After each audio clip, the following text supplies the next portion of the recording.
Hola a todos los amigos de Filosofía Apuntes.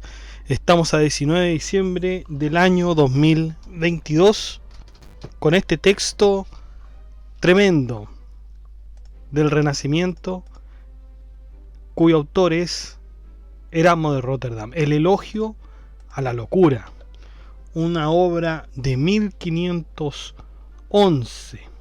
Me parece que nunca habíamos hablado de la locura. Habíamos hablado todo lo contrario, de lo racional, de lo recto, de la virtud, y aquello que era absurdo lo dejábamos de lado. Aquello que no tenía un atisbo de razón también lo dejábamos a un lado. Los animales irracionales. ¿Qué importan los animales irracionales? Lo que importa es el hombre racional. Lo que importa es el silogismo, el argumento bien estructurado, y bueno, si no es el argumento, tendrá que ser el modo de vida, la virtud, llegar a la luz de la caverna y no quedarse en la cueva. Podríamos decir también que la locura va en contra también del dicho de metafísica en Aristóteles: todo hombre por naturaleza desea saber. Entonces la locura, por lo que hemos visto en nuestros filósofos anteriores a Erasmo de Rotterdam, siempre ha quedado excluida.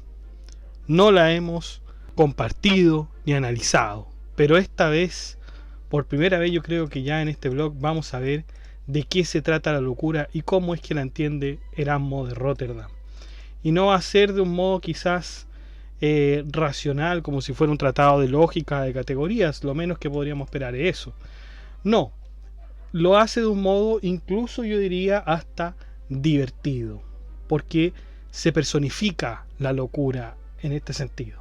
Así que sin más dilación, vamos con el elogio a la locura.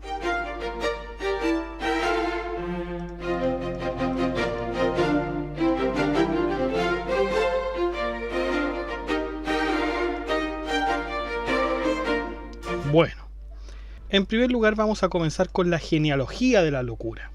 Fíjense, el nombre de locura en griego sería Morías.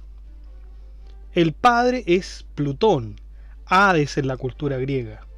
La madre es Neotete, que es Hebe en la mitología griega y ninfa de la juventud. Las amamantadoras, borrachera, mete en griego, e ignorancia, apaedia en griego. Y tiene a su séquito Filautía, que es el amor propio, la colaquía, que es la adulación, Lece, el olvido, misoponía, la pereza, Edoné, la voluptuosidad, Anoia, la demencia, Trife, apatía. ¿Cuál es el lugar de nacimiento de Morías, de la locura? Delos, Grecia. Bueno, teniendo estos datos, entonces comienza la declamación de Erasmo de Rotterdam. Habla la locura. Una de las premisas fundamentales del libro procede de un extracto de una obra de Sófocles llamado Áyax. El extracto dice lo siguiente: vida tan feliz, la de quienes no piensan en nada. La ignorancia proporciona la vida más feliz. La etapa más feliz del ser humano es la infancia. Los niños, al ser faltos de sensatez en la tierna infancia, debido a que están en las primeras etapas del desarrollo del aprendizaje, nos hacen reír, nos hacen abrazarlos y nos hacen quererlos. Esto sin duda para Erasmo sería producto de la locura y no del raciocinio, ni mucho menos. Por otra parte, así como el niño va creciendo y adquiere experiencia, y a medida que la va adquiriendo, parece que la infancia comienza a desaparecer. Esa ternura ya desaparece, se disuelve. Esta vuelve cuando llega la vejez y la persona está más próxima a la muerte. Y así como a los niños se los guía en la tierna infancia, a los adultos los guían los dioses. La vejez también es guiada, y por eso existe el dicho popular de la vejez conocida como la segunda infancia. Esa es la vejez, es la segunda infancia. Entonces la fórmula que describe Erasmo para este proceso lo hace a través de la locura, es decir, la locura lleva el espíritu del individuo al río Lethe, que ya lo habíamos conversado en algunas obras de Platón. El río Lethe es el río del olvido, que sería el mismo río por el que pasa el alma una vez que está en el mundo de las ideas y se encierra en un cuerpo. Se supone que pasa por este río Lethe, que es el río del olvido. Y es ahí donde el espíritu va tomando grandes tragos del río, mientras poco a poco se va transformando en niño. Bien se objeta Erasmo que los viejos deliran y alucinan con el avance de la edad. Sin embargo, los niños también desvarían. La pregunta de Erasmo es, ¿no es justamente la falta de sentido lo que más nos gusta de los niños? Por otro lado, el anciano no sufre del estrés y la angustia del sabio. Está libre de tomar una copa de vino, mientras que el sabio lo reflexionará. No es casualidad, dice Erasmo, que sean los viejos los que quieran pasar tiempo con los niños y viceversa. De ahí el dicho, Dios junta a cada oveja con su pareja. Erasmo establece ciertas similitudes con los dos. Fíjense, boca sin dientes, pequeña estatura, gusto por la leche, el balbuceo, la cháchara, el olvido y la falta de reflexión. La locura dice que entregándose a ella se gozará de felicidad y juventud eterna, a menos que se le junte con los sabios que viven obsesionados con los dilemas filosóficos. La locura en los hombres. Según los estoicos, dejarse llevar por las razones es alcanzar la sabiduría, mientras que dejarse llevar por las pasiones es alcanzar la estupidez. Sin embargo, es Júpiter quien dota al hombre mucho más de pasión que de razón. Entiéndase por razón al cerebro y por pasión el cuerpo, por eso se dice que está más dotado de pasión que de razón. Siguiendo esta explicación, la locura ya personificada en Erasmo de Róterdam dice que la razón no puede más que gritar para que el cuerpo no se deje arrastrar por las pasiones, siendo esta la mayoría de las veces inútil. De todas formas, el hombre es en general serio y muy rígido, además de estar preocupado de manejar los asuntos de la vida, sobre todo los estoicos. Pero también están las mujeres quienes con su dulzura y encanto suavizan esta rigidez del hombre. La locura en este caso denigra a la mujer tratándola de un ser humano estúpido y que esta es su naturaleza. Por otro lado, también destaca que la misma locura que tienen las mujeres las ha llevado a conquistar a los hombres en ciertos aspectos. Por ejemplo, la coquetería que una mujer demuestra para atraer a un hombre, la cual el hombre cae inevitablemente. La fiesta es una de las ocasiones en donde la locura se presenta y que además es indispensable para un momento agradable. De nada serviría una fiesta triste y tampoco una vida triste, ya que no merecería llamarse como tal. Vida, no podría llamarse así. Como dijimos anteriormente, Erasmo relaciona la locura con las pasiones y a su vez la relaciona con los placeres. En el ejemplo anterior, las mujeres y la fiesta. Y así como la amistad también es un placer que se da el hombre, aquí también se encuentra la locura. Entonces ahí dice la locura, la amistad no puede ocurrir de manera triste o aburrida. Lo mismo ocurre en el matrimonio y en conclusión, sin la locura no podrían existir las relaciones humanas. Si recordamos al principio cuando describíamos a la locura, habíamos dicho que tenía un séquito. Y claro, ahí Erasmo es donde introduce el concepto de filautía, porque se quiere expresar que el amor a uno mismo es el único que puede hacernos querer al otro. Primero tenemos que querernos a nosotros mismos y después a los demás. Y eso se realiza con la locura. La locura, de hecho, reconoce a la filautía como su propia hermana. No hay mayor placer que quererse a sí mismo. Principalmente en cuanto a las guerras, no se necesitaron hombres llenos de problemas o tristes que apenas se podían mantener en pie. Todo lo contrario, se necesitaban jóvenes, atrevidos, valientes, sin el concepto de juicio para rendir la guerra. Erasmo admite que para la estrategia militar la capacidad y criterio, más no la filosofía, se necesita indudablemente, sobre todo la figura del general. Sin embargo, quienes verdaderamente ganan la guerra son los ladrones, los bribones, los sicarios, los tramposos y estafadores. Erasmo se refiere a Sócrates tratando de reducir la importancia de la filosofía, diciendo que el oráculo de Delfos lo nombró sabio, pero sin ningún motivo aparente. Además, fue la misma sabiduría lo que lo llevó a la muerte. Así como su discípulo Platón, al tratar de defender a Sócrates, se puso muy nervioso y apenas pudo articular palabra, de acuerdo con Erasmo. Teofrasto, al tratar de hablar en una asamblea, de repente quedó mudo, e Isócrates, quien jamás pudo abrir la boca tratando de insultar a los soldados. Erasmo cita a Fabio Quintiliano cuando éste decía que tales reacciones en frente de una multitud correspondía a un orador inteligente y consciente del peligro que corría, pero Erasmo lo critica y dice: si estas personas no pueden con las palabras, bueno, entonces ¿cómo van a poder empuñar un arma? Y para terminar con este alegato contra los sabios y los filósofos, la locura termina diciendo lo siguiente: en todo caso, resultaría soportable que estos filósofos fuesen como burros tocando la lira en las cuestiones públicas, si en los demás problemas de la vida también no fuesen inútiles. Invita a comer a un sabio y aburrirá a cualquiera con su silencio lúgubre o con preguntitas impertinentes. Llévalo a una fiesta y te parecerá un camello dando vueltas. Lánzalo a un espectáculo público y su misma cara borrará la alegría del pueblo. Eso es lo que tiene que decir locura contra los sabios, contra los filósofos. Bueno, otra característica en todo caso de la locura en cuanto a la guerra es la sed de gloria. Y esta es solo guiada por la locura, ya que si se quiere alcanzar, las consecuencias no pueden ser medidas ni reflexionadas. Incluso Erasmo considera la locura dentro de la prudencia. ¿Por qué? ¿Cómo se podría adjudicar la prudencia a los sabios que no pueden articular palabras frente a una multitud? El sabio, en cambio, se queda enfrascado en sus libros y no afronta o experimenta los peligros como el insensato.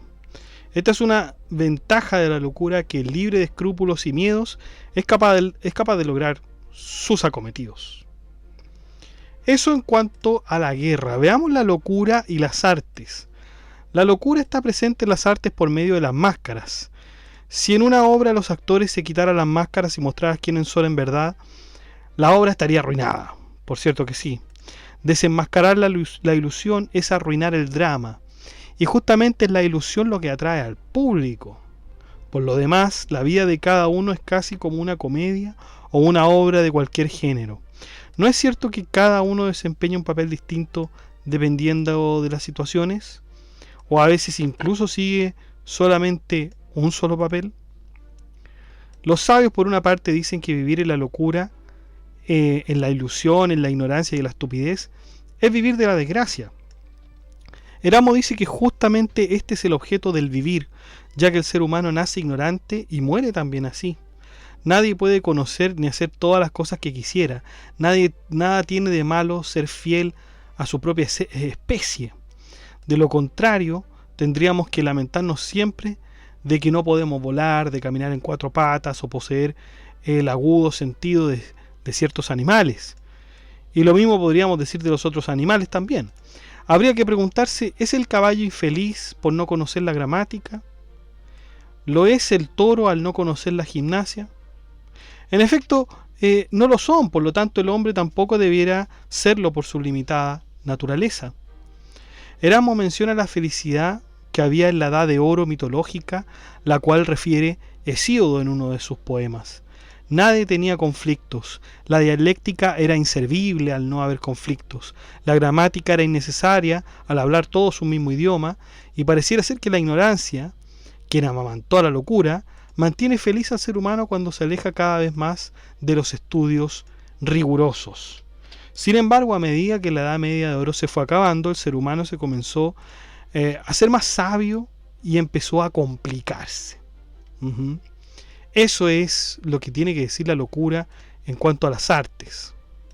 Vamos con la locura y los gobernantes. Los sabios no entregan más noticias tristes al gobernante. Los reyes tienen a sus sabios nomás por prestigio, al contrario de los payasos que dan risa, diversión y buenas noticias a los reyes. Por otro lado, los reyes no son considerados muy felices por parte de Erasmo, ya que no pueden tener amigos, sino que solamente aduladores, personas que siempre hagan lisonjas a ellos en vez de verdades, que es lo que realmente es un amigo. Luego los reyes no quieren saber la verdad, y de este modo los insensatos o payasos pueden decir la verdad, y esta sonará divertida. En cambio, si los sabios dicen la verdad, pueden ser ejecutados. La locura en la religión y las supersticiones.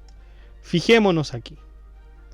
La locura es aceptar a ese tipo de personas que inventan fábulas e historias que implican superstición. Mientras más increíbles sean, más las creen reales y disfrutan de ellas. Erasmo dice que no solamente se utiliza para acabar con el tedio, sino que también para el provecho de algunos curas y predicadores. Desde aquí se comienzan las críticas al conglomerado eclesiástico de la época. Y un ejemplo de esto es ver cómo algunas personas dicen que no morirían con solo ver la estatua de San Cristóbal, o quien saluda una imagen de Santa Bárbara y saldría intacto de la guerra, ¿no es cierto? Esta adoración a las estatuas, a los monumentos, en el cual la persona cree firmemente que estas cosas, si es que tiene toda la convicción, si es que tiene toda la fe, van a resultar si es que las adoran, ¿no? ¿Quién era San Cristóbal? Fue un gigante cananeo que tras su conversión al cristianismo ayudó a todas las personas a que pudieran atravesar un río, ya que con su tamaño podía transportarlas. Cuenta la leyenda que un día llevó al niño Jesús entre sus hombros, y San Cristóbal, sorprendido por el peso del niño, preguntó por qué pesaba tanto, y Jesús le respondió: porque llevo los pecados del mundo. Esa es la historia que se cuenta. Y Santa Bárbara, bueno, fue una virgen y mártir católica del siglo III después de Cristo. Hay quienes asignan poderes especiales a cada santo religioso. Muchos incluso atribuyen a ellos más poderes que al niño Jesús o al mismísimo Dios. Son los mismos curas los que aceptan y fomentan este tipo de cosas, porque según Erasmo, si no fuera así, el bolsillo de estos se vería gravemente afectado. Fíjense la crítica que hace Erasmo a través de esta obra.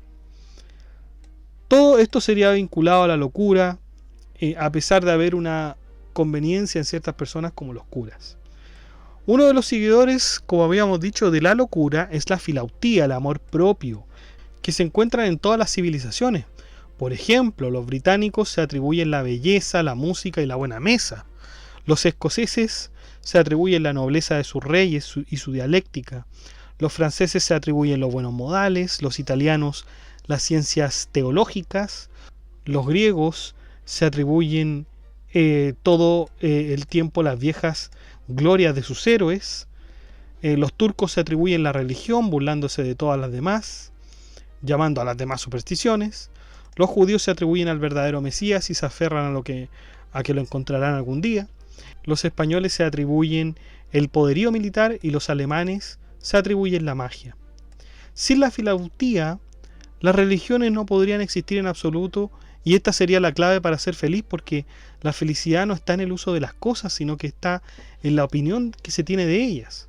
Con esto la locura quiere decir que el espíritu de los hombres solo capta la apariencia de las cosas y no la realidad en sí misma. Erasmo ejemplifica esto en el sermón de una iglesia. Todos en el sermón de la iglesia están bostezando y generalmente se aburren. Pero si alguien gritara o se manifestara en medio del sermón pidiendo perdón, todas las personas comienzan a hablar y a escuchar con atención las anécdotas que llevaron a esta persona a interrumpir el sermón. Es decir, las personas se enfocan mucho más en las apariencias, las anécdotas, que lo realmente serio que era en ese caso el sermón.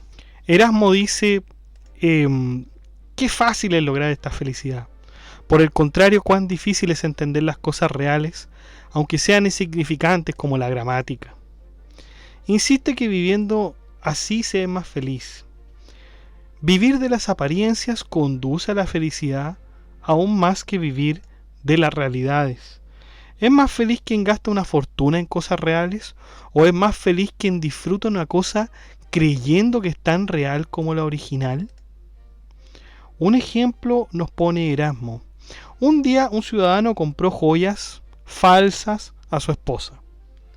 Y éste la convenció de que las joyas eran reales y su precio era incalculable. La esposa creyó y pensando que eran auténticas, se maravilló contemplándolas. Si se maravillaba contemplándolas, ¿importaría que fueran realmente auténticas? Así, el marido se evitaba los gastos y la esposa estaba feliz. El mito de la caverna de Platón, Erasmo dice lo siguiente: ¿qué diferencia hay entre los esclavos que estaban en el fondo de la caverna viendo las figuras, encantados y satisfechos con su calidad de esclavos, ¿no? De personas dependientes en ese sentido, de ignorantes? Y por otro lado teníamos al filósofo sabio que se encontraba fuera de la caverna y contemplaba las cosas como son. O sea, ¿qué diferencia hay entre ellos? Entre los esclavos existe una ventaja, y es que no le cuesta nada quedarse satisfechos y que encima es una felicidad compartida. Mientras el sabio está fuera de la caverna, etcétera, haciendo un ejercicio dialéctico para salir de ahí. Y los esclavos, bueno, se sienten felices, están satisfechos viendo las imágenes, no tienen ningún problema de vivir así. Entonces, claro, tenemos un problema, dice Erasmo de Rotterdam. No hay ningún problema. Porque la felicidad en realidad no está en si las cosas son reales o no, sino que siempre está en la opinión, en las apariencias. Ahí está la felicidad. Veamos ahora la locura y las distintas clases sociales de la época. En primer lugar tenemos a los comerciantes. Erasmo comienza describiendo a los comerciantes y parte diciendo que son la clase más estúpida, debido a que son ellos los que pueden engañar a través de la alteración de los precios, la defraudación, el abuso y la mentira, mientras que los demás ciudadanos los llaman honorables con la intención de conseguir algún bien que esto haya conseguido con sus métodos. Los gramáticos, según Erasmo, es la clase más desdichada que existe. Siempre se les ve harapientos y miserables en sus escuelas. La enseñanza los vuelve más irascibles, más viejos y más intolerantes. Por el griterío se vuelven sordos. Sin embargo, gracias a la locura, ellos pueden caminar orgullosos en sus salas de clase, castigando a los alumnos y haciéndose respetar entre ellos. Los poetas. Ninguna otra clase de hombres ama más a la locura que los poetas. Colaquia y Filautía son las compañeras que acompañan siempre a los poetas. Seguros en sus versos se adjudican la inmortalidad y gusto de los dioses. Claro, se decía que los poetas escribían las cosas que los dioses les dictaban en el Parnaso. Los retóricos. Existen retóricos que son sabios y que escriben las cosas con una serie de reglas. Muchos de ellos incluso han escrito cómo la gente se debe hasta reír de un chiste o cuáles son las claves para reír. Sin embargo, Erasmo dice que no son precisamente estos los que están en la cofradía de la locura, sino que son los retóricos que solo dicen disparates. Mientras más disparate escriba el retórico, más risas y aceptación tendrá el vulgo. Los abogados siempre quieren formar parte de la gente culta y su glosa se confunde con la de los sofistas y dialécticos. Con la misma glosa son capaces de llegar a la charlatanería con variadas mujeres. Sin embargo, en toda su arrogancia existe la locura, ya que aquí se encuentra también la filautía. Los filósofos, personas que siempre dicen tener la verdad y que la dictaminan sobre el vulgo. Ellos son los que a través de fórmulas y mundos infinitos crean otras realidades, describen el alma y otorgan categorías al ser. Se olvidan de sí mismos, no pueden ver que hay una fosa gigante a sus pies. Eso en referencia, recordemos, a Tales de Mileto, que tratando de velar los misterios del universo, cuando iba mirando hacia arriba, cae a una fosa gigante. La filautía pareciera estar con ellos. Y finalmente tenemos a los teólogos. Estas personas podrían ser las más dogmáticas, y si alguien no está de acuerdo con sus aseveraciones, lo acusan de hereje. Sin embargo, la filautía que ellos poseen los hace sentir como en un tercer cielo, mirándose desde allí a todos los humanos como si fueran un rebaño, despreciándolos y compadeciéndose de todos ellos. Veamos la crítica a la religión y su séquito. Los religiosos y monjes son las personas que están más alejadas de la religión. Se alejan tanto porque incluso su educación va en decadencia.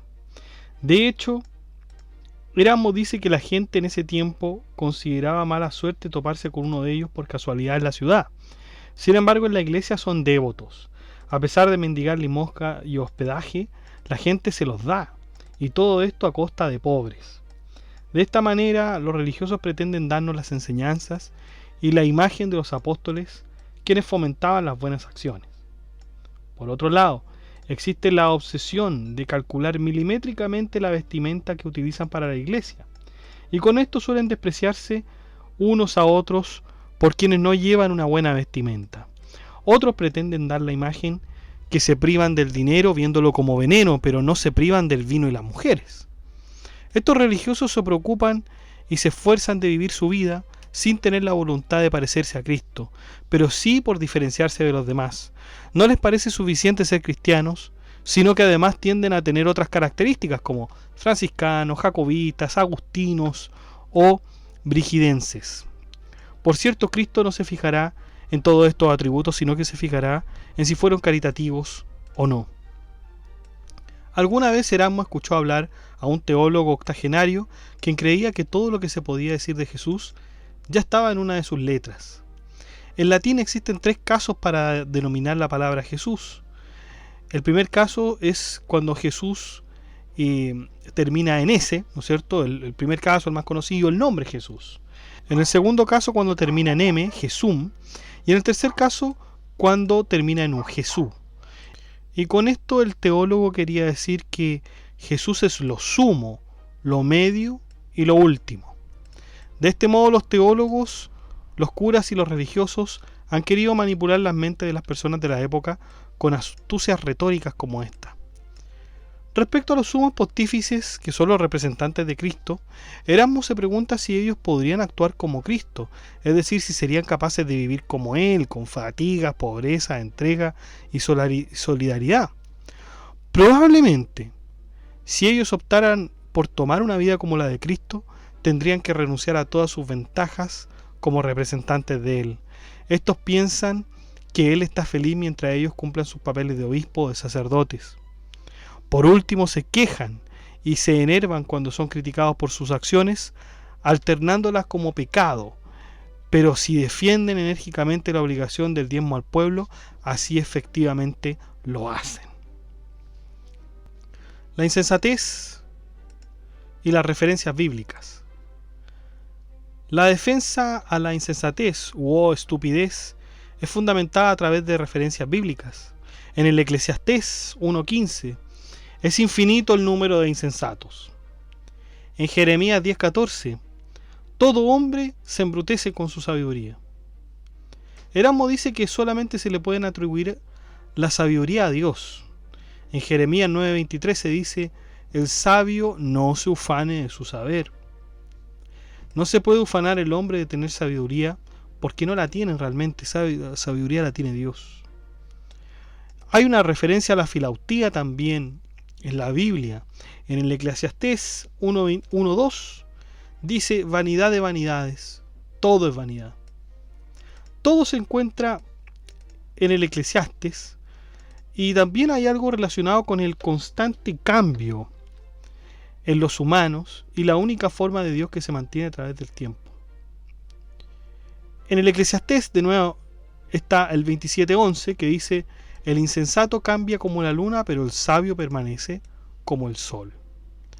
El rey Salomón, hijo del rey David, también habla de los insensatos en Proverbios 15:21. Divierte su poco juicio al insensato.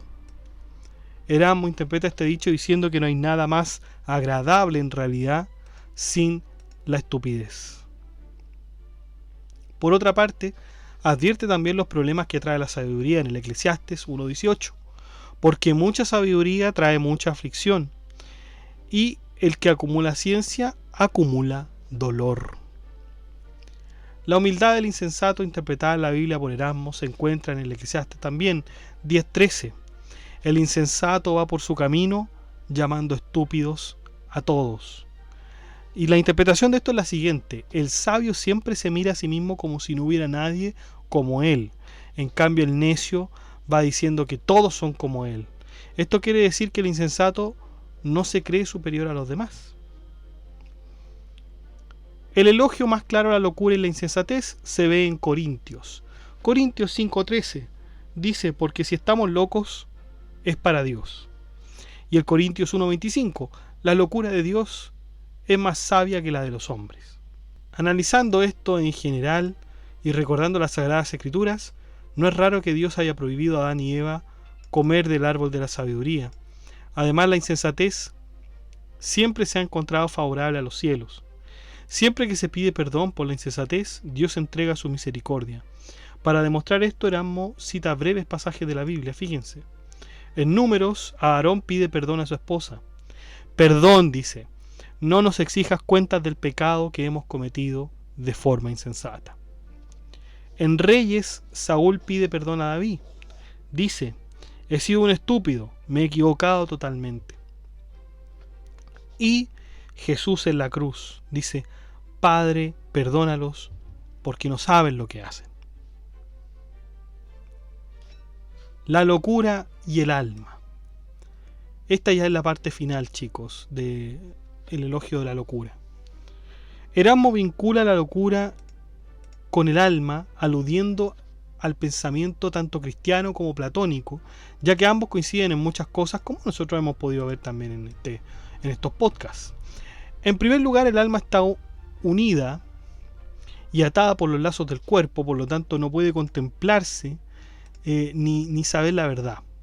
En segundo lugar, la filosofía, según Platón, prepara para la muerte porque aparta al alma de las cosas corporales o visibles, y lo mismo que hace en realidad la muerte.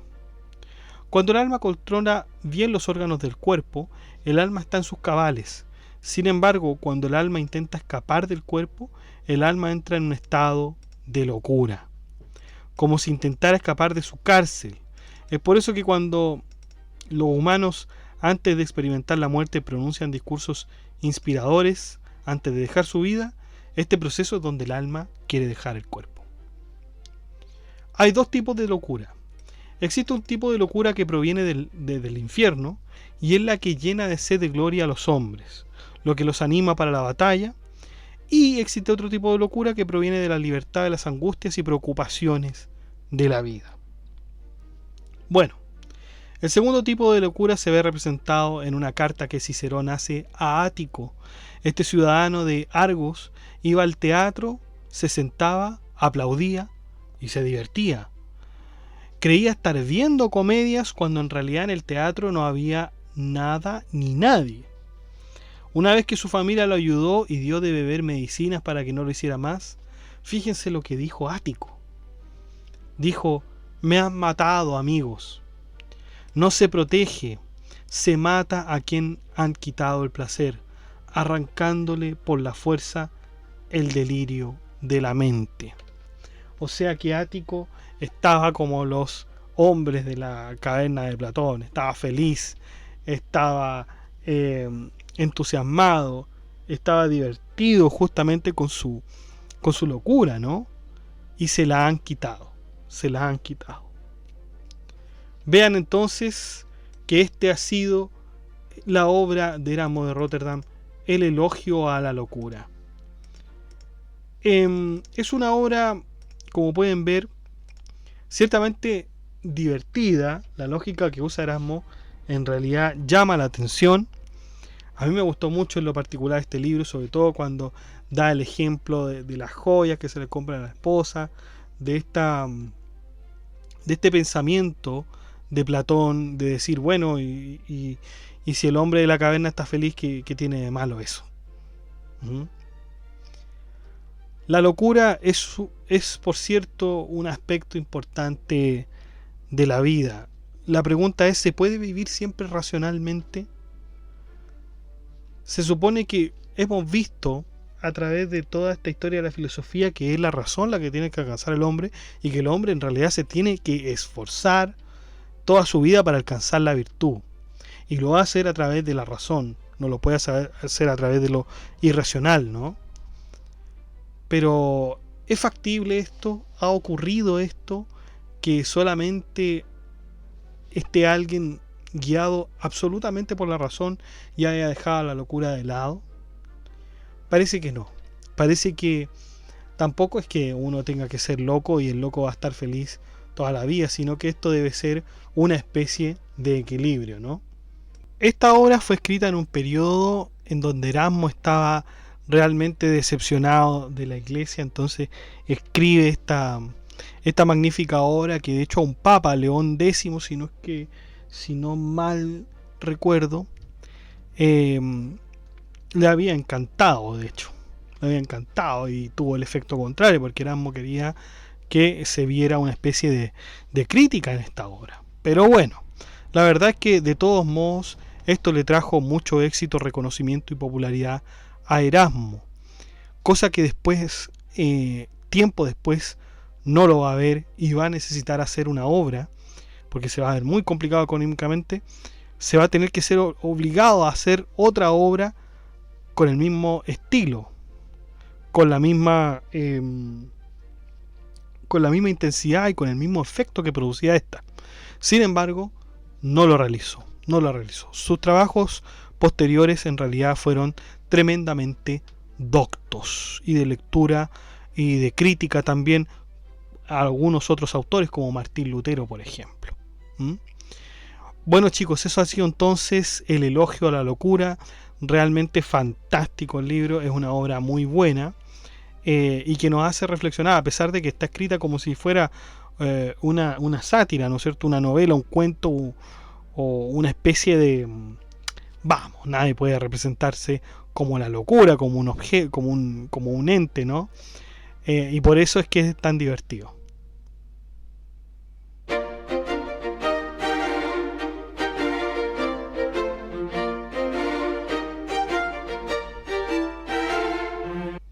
Bueno, chicos, eso ha sido todo. Muchas gracias por escuchar este podcast. Si le ha gustado, de like, comente, comparta, suscríbase, acceda al blog que está en la descripción, haga soporte en PayPal y en Patreon también.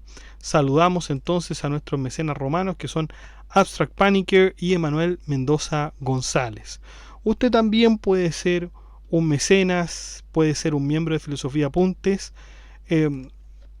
uniéndose a las membresías a través del botón que sale debajo del video. Dice unirse. Usted hace clic ahí y va a encontrar los distintos precios para ser miembro de Filosofía Apunte y aportar con este gran proyecto. Que estén muy bien entonces, cuídense, chao.